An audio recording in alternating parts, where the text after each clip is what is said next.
Welcome. In this video, we are going to look at applications of atomic excitations and de-excitations.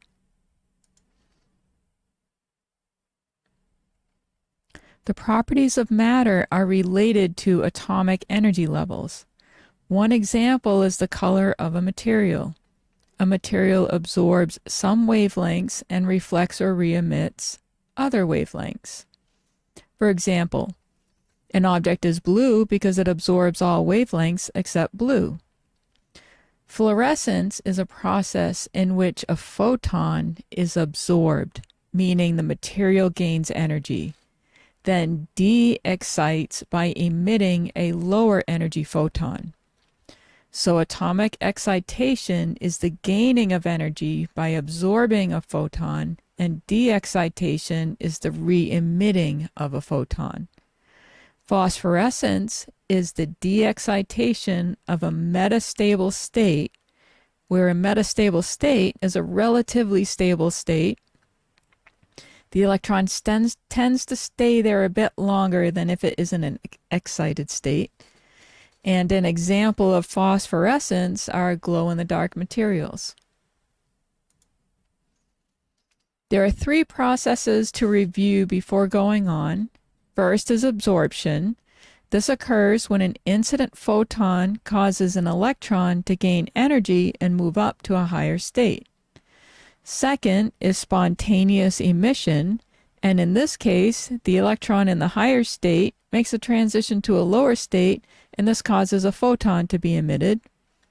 Third is stimulated emission. In this process, the incident photon stimulates the electron to move to a lower state, and in the process, two identical photons are emitted: the original incident photon and the photon emitted by the electron changing state.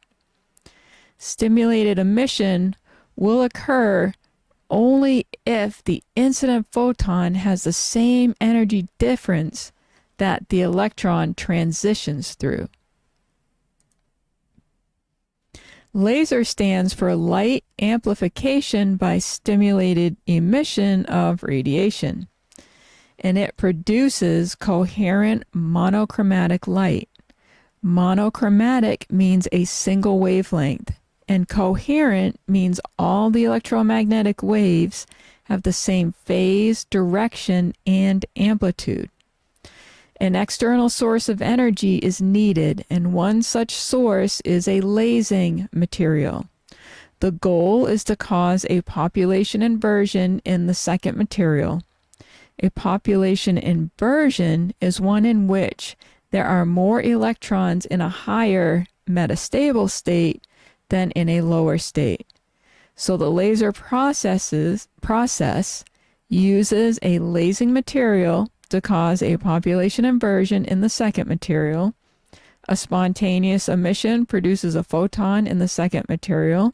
This photon can cause stimulated emission, which can cause another stimulated emission, and so on. There are many applications of laser. These include medical, such as surgery, where burning or cutting can be used, eye surgery. Music CDs use lasers to play sound. You have laser pointers. Holograms are three-dimensional images that are formed using lasers. And that's just a few of the many.